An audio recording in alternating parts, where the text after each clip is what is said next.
Saludos amigos, sean muy bienvenidos al programa Perseguidos pero no olvidados de la Fundación Ayuda a la Iglesia Necesitada.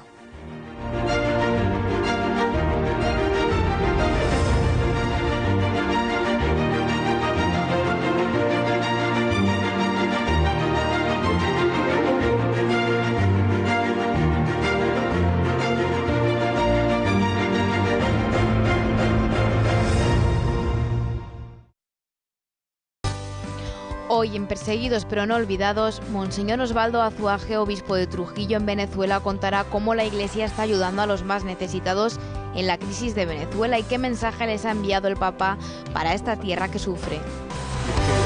Les mostramos la vida de cientos de mártires de nuestro tiempo en la exposición La belleza del martirio, que se inaugurará próximamente en Zaragoza. Desde Sydney, Australia, les contarán por qué próximamente iluminarán la Catedral de Santa María de Rojo.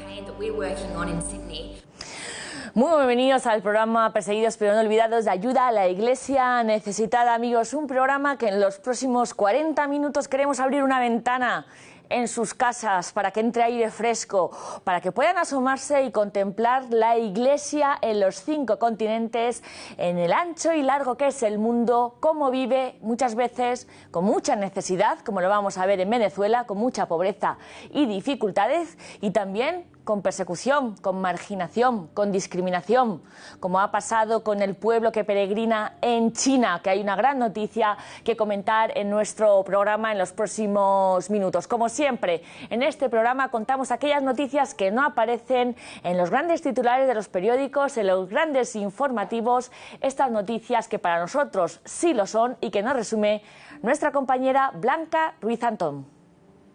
El misionero italiano Pierluigi Macali de la Sociedad de las Misiones Africanas fue secuestrado en Níger durante un ataque perpetrado supuestamente por islamistas fulani que entraron en la casa del sacerdote cerca de la frontera con Burkina Faso y se lo llevaron secuestrado. El misionero llevaba 11 años en el país y desarrollaba una gran actividad en una escuela y en un dispensario médico. Según relató el sacerdote Mauro Armanino, de la misma congregación que el padre Macali, fue un ataque rápido y bien dirigido. Los secuestradores conocían los movimientos del padre Pierluigi y ya le habían elegido como víctima.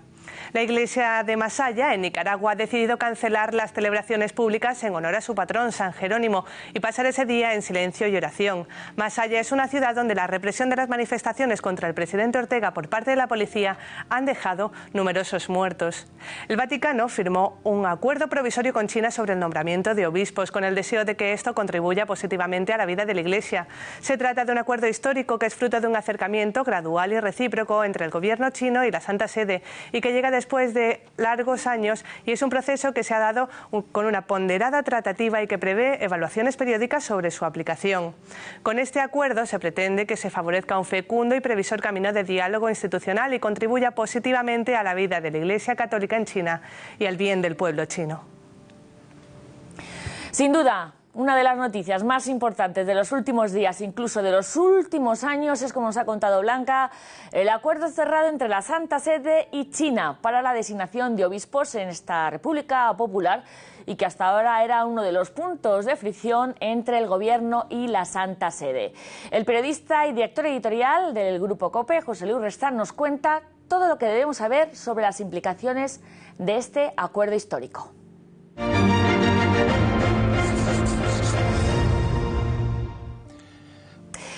70 años que han tardado en que el gobierno de China reconozca que los católicos de este gran país, de este gigante, están en comunión con Roma. ¿No es así, José Luis Restán? Danos las claves de este acuerdo histórico. Pues sí, Raquel, efectivamente podemos considerar que este acuerdo tiene ese carácter de histórico porque se ha abierto una grieta en un muro que efectivamente llevaba levantado pues 70 años. Es también un acuerdo que podríamos calificar de modesto. La propia Santa Sede lo ha calificado como un acuerdo provisional y que va a estar sometido a prueba y no pretende abordar todos los problemas pendientes para la Iglesia en ese gigante que es China.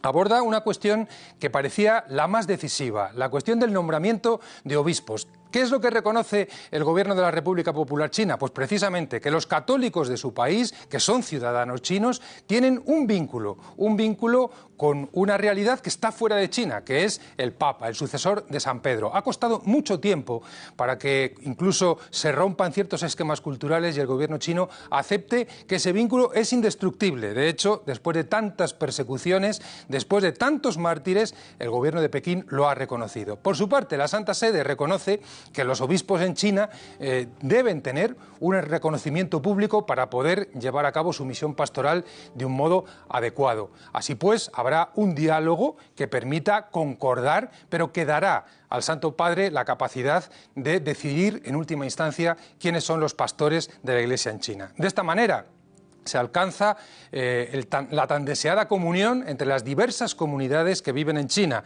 aquellas que conocemos como clandestinas y otras que han buscado, digamos, un lugar bajo el sol, aceptando los controles del régimen. A partir de ahora, una sola Iglesia regida por pastores, todos ellos en comunión con el Papa. Muchísimas gracias, José Luis. Bueno, ojalá que esta unidad de la Iglesia en China permita dar a conocer la presencia de este Salvador para un pueblo, el más poblado del mundo, que ansía, que tiene un corazón despierto por encontrar una respuesta pues a las verdaderas inquietudes, ¿no?, de su existencia. Ojalá, como decimos, que el pueblo que peregrina en China, con esta unidad, con esta apertura y con esta mayor presencia de la libertad religiosa, conozcan mayormente a nuestro Jesús. Bueno, como contaba José Luis Restán, la Iglesia fiel a Roma, que ha estado en la clandestinidad durante tantos años, sufría persecución. Por eso queremos mostrarles ahora, con este testimonio de un sacerdote de China, formado en España gracias a una beca de ayuda a la Iglesia necesitada, cómo, a pesar de las dificultades, a pesar de todo lo que podía pasar en su país, él era valiente y decía que quería ser un pastor para su pueblo en su país. El sacerdote no solo discípulo de Cristo, también es corazón de Cristo, corazón de Virgen María. El sacerdote tiene mucho sufre, tiene muchas dificultades, porque Cristo fue así, sobre todo a la Iglesia de China. Nosotros somos Iglesia de China, aunque espera, allí hay mucho sufre, dificultades, dolor, cárcel, pero no tenemos miedo, porque Jesucristo está con nosotros, siempre, hasta el final del mundo. Gracias a la ayuda a la Iglesia necesitada, para ser pastor de la Iglesia, un sacerdote de la Iglesia de China. Y como les decíamos, hoy nos acompaña Monseñor Oswaldo Azuaje, obispo de Trujillo, en Venezuela, que está de paso por España después del encuentro de todos los obispos de Venezuela con el Papa Francisco hace tan solo unos días. Muy bienvenido, Monseñor. Gracias, muchas gracias. Hablamos de la diócesis de Trujillo, que es una de las más pobres de Venezuela. Bueno, pobres, es decir, me refería sobre todo al estado Trujillo, que es una de las, diríamos, circunscripciones más pobres, considerada tradicionalmente del país, pero yo digo que de pobre no es mucho, en cuanto que la riqueza humana y cultural del mismo pueblo andino de Trujillo es enorme. Y dentro de este estado Trujillo está toda la diócesis de Trujillo, la cual yo presido. Hay otros Trujillos fuera de Venezuela, la arquidiócesis de Trujillo en Perú, hay otra diócesis de Trujillo en Honduras, siempre en América Latina me refiero. Creo aquí en España hay una diócesis, sí, Trujillo, que está Cáceres. Con Cáceres, y exactamente. Muy bien. Obispo de la diócesis de Trujillo en Venezuela, acaba de venir junto con el resto de sus hermanos de la Conferencia Episcopal de Venezuela, del Vaticano, de Roma. ¿Cuál ha sido el mensaje del Papa Francisco a ustedes y en consecuencia al pueblo de Venezuela, Monseñor?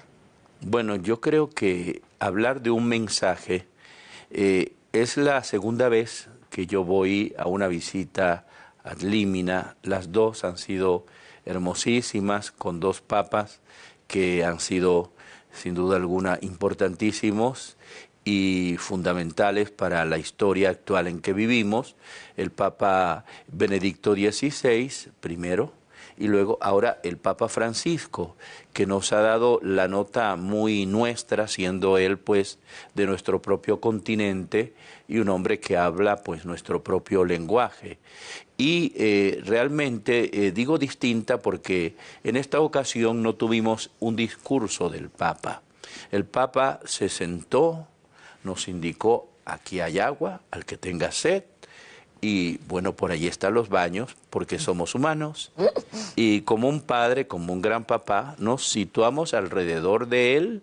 Él se sentó en el medio y bueno, en ese corro él comenzó a hablarnos de que él se sentía muy cercano a nosotros, los obispos venezolanos, que conocía nuestra realidad de iglesia, la realidad nacional, los problemas que está atravesando nuestra patria Venezuela, y que él primero nos agradecía enormemente nuestra cercanía a nuestro pueblo, la unidad entre nosotros, porque casi nos decía que somos, bueno, bendito sea Dios, digo yo, un episcopado muy unido, que hemos demostrado que unidos podemos caminar y podemos pastorear muy de cerca a nuestro pueblo. Nos dijo: manténganse fuertes, manténganse siempre muy cercanos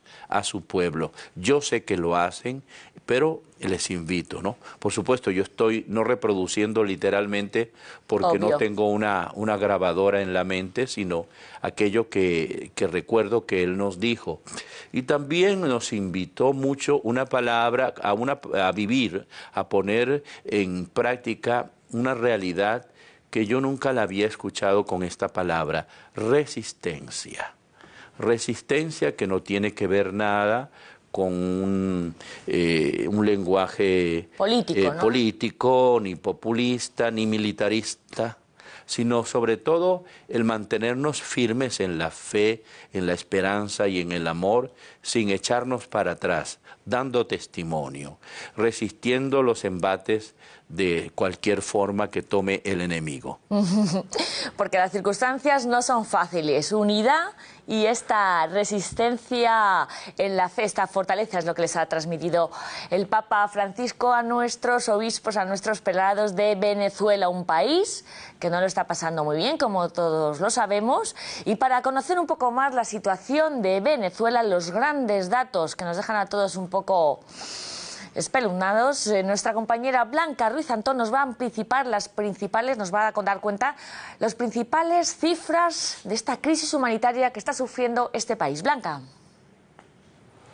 Hola Raquel, Venezuela está atravesando una de sus peores crisis económicas y políticas. Según datos del Fondo Monetario Internacional, se estima que la inflación de este país en el año 2018 será del 13.000%, la más alta del mundo. Por eso los obispos han realizado numerosos llamamientos a la comunidad internacional para que se ayude al país y a los miles de emigrados. Según un informe presentado por Cáritas, el 82% de la población vive en situación de pobreza y de ellos el 52% en pobreza extrema. Durante el año 2016, unos 11.000 niños murieron en Venezuela antes de cumplir su primer año de vida por falta de medicinas. Además, en enero de 2018 se supo que el 16,8% de los niños menores de 5 años sufren malnutrición infantil, lo que sitúa al país en estado de emergencia humanitaria. Según datos de ACNUR, se estima que 1,6 millones de personas han dejado Venezuela desde el año 2015 y se espera que otros 1,8 millones se marchen este año. Se habla de una crisis humanitaria similar a la de Siria e Irak, que afecta directamente a estos países cercanos como Colombia, Perú, incluso Chile. Monseñor, ¿cómo está la Iglesia en estos países ayudando a este éxodo de venezolanos? Bueno, la Iglesia peregrina en estos países. Yo he tenido la posibilidad de trasladarme a Colombia, ahí la frontera, porque relativamente no la tenemos muy lejos. En la frontera con el estado Táchira, la diócesis de San Cristóbal, nuestra, y por el otro lado la diócesis de Cúcuta.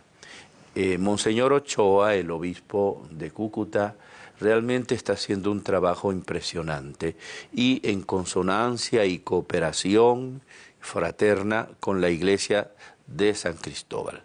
Y esto porque al paso de tanta gente, porque yo me metí entre esa gente, pasando yo también como uno más, pasando hacia Cúcuta, es impresionante la cantidad de gente que por miles huyen cada día o salen del país.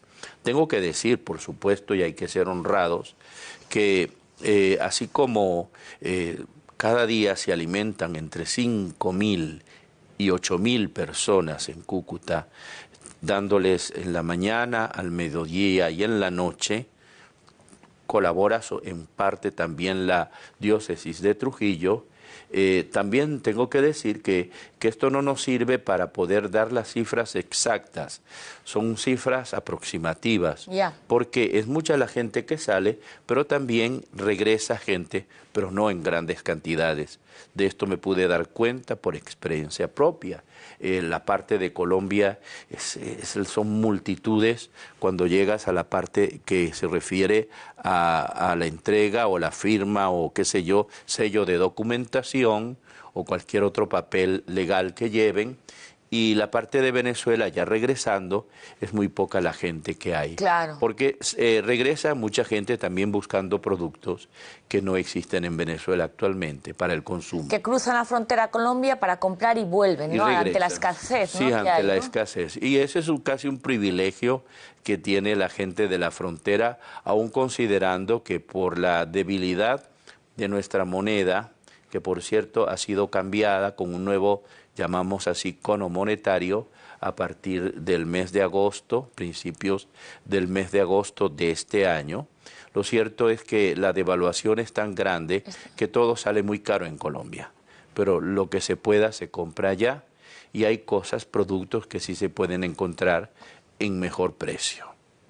Estamos hablando con el obispo de la diócesis de Trujillo, en la provincia de Trujillo, en Venezuela, un obispo que está en el pueblo, con el pueblo, que se ha cruzado incluso acompañando a todos los exiliados, ha cruzado la frontera de Colombia, está con ellos acompañándoles. ¿Cuál es la misión ahora de la Iglesia ante este dolor y esta escasez que están sufriendo las familias, Monseñor? Bueno, tú me preguntabas por las demás iglesias, me refería a lo de Cúcuta, Colombia, pero por igual, todas las demás. Entonces en Ecuador también, en Perú también ha sido muy grande el afán por atender a los venezolanos que en esos países han ingresado en cantidades muy grandes, ¿no?